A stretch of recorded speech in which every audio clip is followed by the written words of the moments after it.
কম বেশি সকলের ঘরেই কিন্তু মিষ্টি খেতে ভালোবাসেন সবাই। তো আজকে আমি তৈরি করে দেখাবো একটা দারুণ টেস্টি দারুণ স্বাদের একটা রেসিপি, পাকা আমের মালপোয়া বা পোয়া পিঠেও বলতে পারেন। তো আজকের এই আমের সিজন থাকতে থাকতে কিন্তু চট জলদি এই রেসিপিটা তৈরি করে ফেলুন।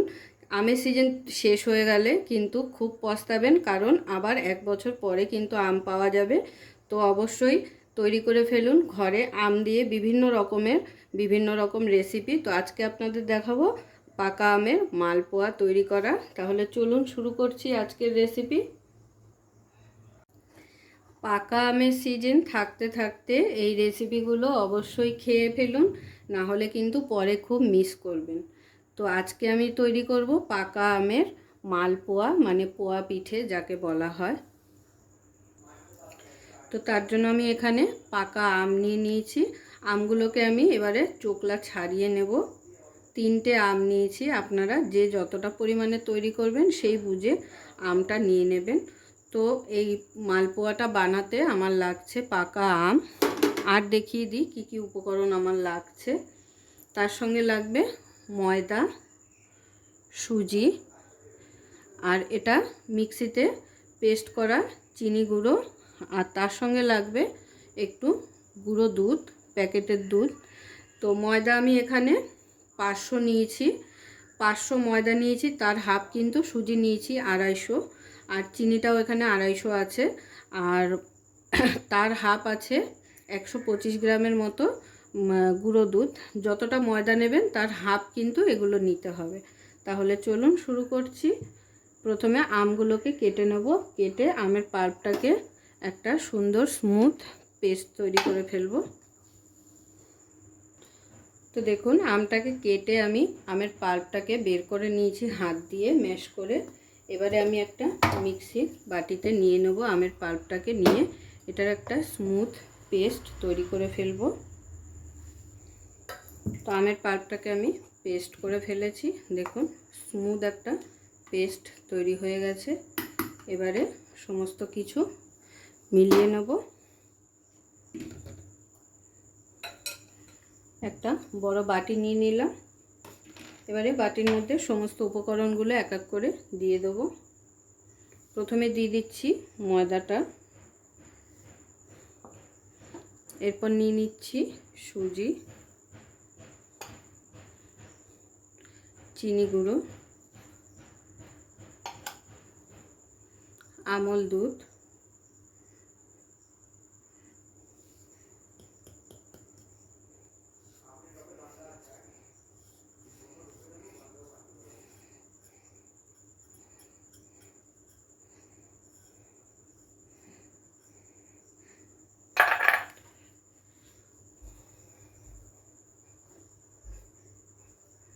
আর যে কোনো মিষ্টি জিনিসে একটু নুন না দিলে কিন্তু স্বাদটা ব্যালেন্স হয় না, তো সেই কারণে দিয়ে দিচ্ছি সামান্য পরিমাণ একটু লবণ। এবারে সমস্ত শুকনো উপকরণগুলোকে আগে খুব ভালো করে আমাদের মিশিয়ে নিতে হবে।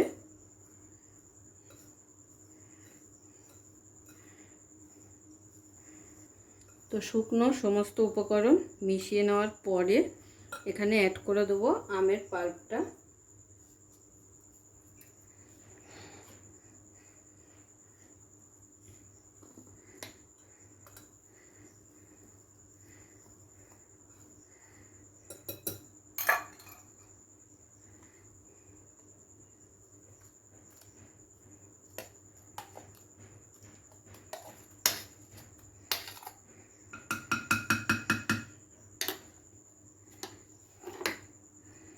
আমের পাল্পটা অ্যাড করে একটু মিশিয়ে নিচ্ছি, যদিও বা মেশানো যাবে না, তো যেটুকু মেশানো যায় তারপরে কিন্তু এখানে অল্প অল্প করে জল দিয়ে একটা সুন্দর ডো তৈরি করে নেব।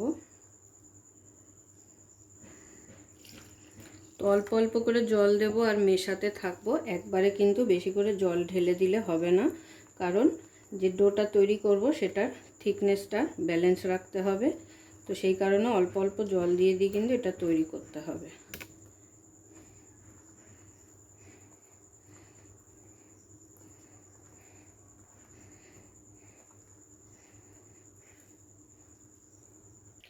তো দেখুন পেস্টটা কিন্তু আমার একদম রেডি হয়ে গেছে। আর এটার ঘনত্বটা আপনাদের একবার দেখিয়ে দিই, ঠিক এরকম রাখতে হবে।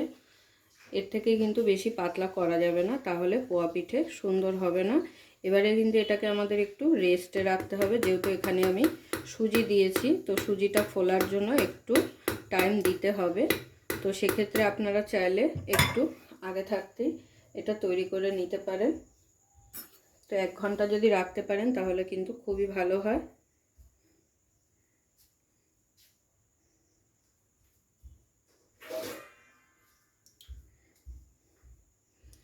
কালারটা সুন্দর করার জন্য এখানে দিয়ে দিচ্ছি একটু ইয়েলো কালারের ফুড কালার। এটা যে কোনো গ্রোসারির দোকানে আপনারা পেয়ে যাবেন। তো এটা একদমই অপশনাল, এটা যদি চান তো দিতে পারেন, না চাইলে স্কিপ করে যেতে পারেন। এটা শুধুমাত্র একটু সুন্দর কালার আনার জন্য, আর কিছুই না।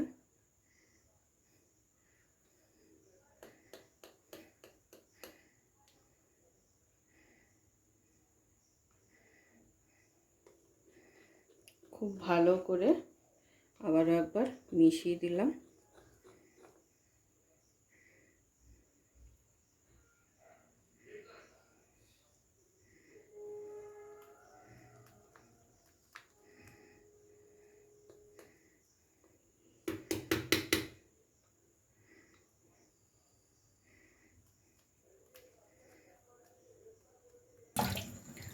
তো মিশিয়ে নেওয়া হয়ে গেছে সমস্ত কিছু। এবারে এটাকে রেস্টে রেখে দিচ্ছি। তো দেখুন প্রায় 10 মিনিট হয়ে গেছে আমি রেস্টে রেখেছিলাম। এবারে আমি আবারও দেখিয়ে দিচ্ছি একবার থিকনেসটা। এই যে দেখুন থিকনেসটা কিন্তু ঠিক এরকমই হতে হবে। এর থেকে বেশি পাতলা হয়ে গেলে কিন্তু পোয়া পিঠে সুন্দর হবে না। তো আমি এটা বানানোর জন্য এরকম একটা হাতা নিয়ে নিয়েছি, যাতে সমস্ত পিঠের মাপগুলো একই রকম হয়।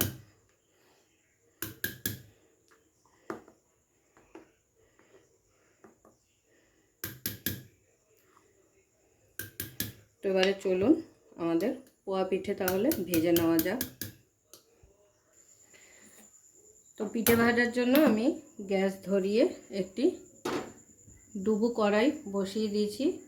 একটু এরকম ডোবানো কড়াইতে ভাজলে কি হবে, পিঠেগুলো খুব সুন্দর কিন্তু ফুলবে।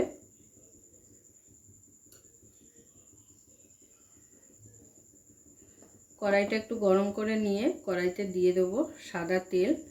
আর এই পিঠেগুলো কিন্তু আমি সব সাদা তেলেই ভাজবো।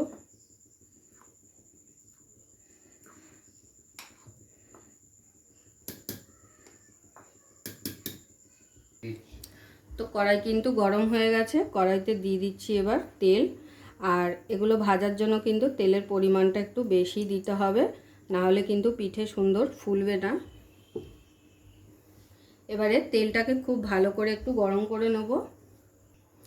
তো তেলটা কিন্তু খুব ভালোভাবে গরম হয়ে গেছে। এবারে আমি একটা একটা করে তেলের মধ্যে পিঠেগুলো ছাড়বো, আর একটা করেই কিন্তু ভাজবো, তাতে করে খুব সুন্দর হবে।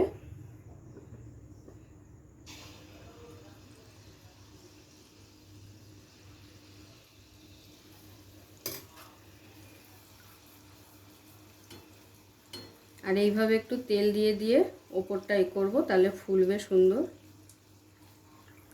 তো দেখুন একটা তাহলে আমার ভেজে নেওয়া হয়ে গেছে। তো একবার আপনাদের দেখিয়ে দিই, মালপোয়াটা বেশ অনেক বড় সাইজের করে ভেজেছি। ছোট ছোট হচ্ছিল, প্রথম যে হাতাটা দিয়ে দিয়েছিলাম ওটা দিয়ে খুব ছোট ছোট হয়ে যাচ্ছিল, তো সেই কারণে আমি হাতাটা চেঞ্জ করে নিয়েছি। এরকম বড় বড় না হলে কিন্তু মালপোয়া দেখতে ভালো লাগে না, তো সেই কারণে এরকমই এখন ভেজে নেব। বাকি সমস্ত মালপোয়া ভেজে রেডি করে নেব।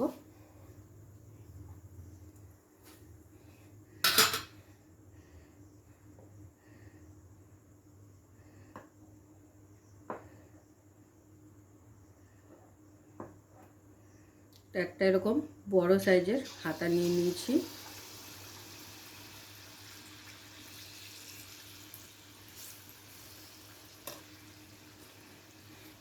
আর তেল কিন্তু ওপর দিয়ে এইভাবে একটু ছিটকে ছিটকে দিতে হবে, যাতে করে ওপরটা ভেজে ফুলে ওঠে। এই দেখুন আস্তে আস্তে এইভাবে ফুলে উঠবে।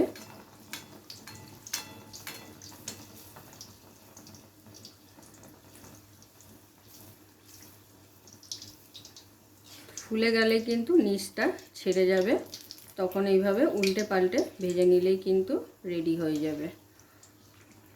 তো দেখতেই পেলেন কত সহজ আর একদম ঘরে থাকা উপকরণ দিয়ে কিন্তু চট জলদি আমের সিজন থাকতে থাকতে এই রেসিপিগুলো তৈরি করে খেয়ে নিন, না হলে কিন্তু আবার 1 বছর অপেক্ষা করতে হবে, যেহেতু আম সারা বছর পাওয়া যায় না।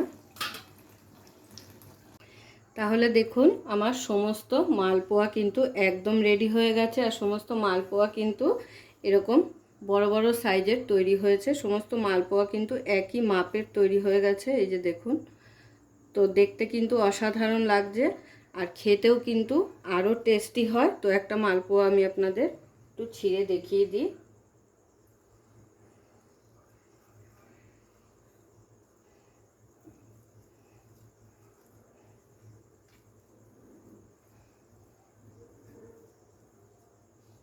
তো দেখুন ভেতরটা এরকম জালিদার হয়েছে, কত সুন্দর আর সফট হয়েছে, আর খুব কিন্তু নরম হয়েছে।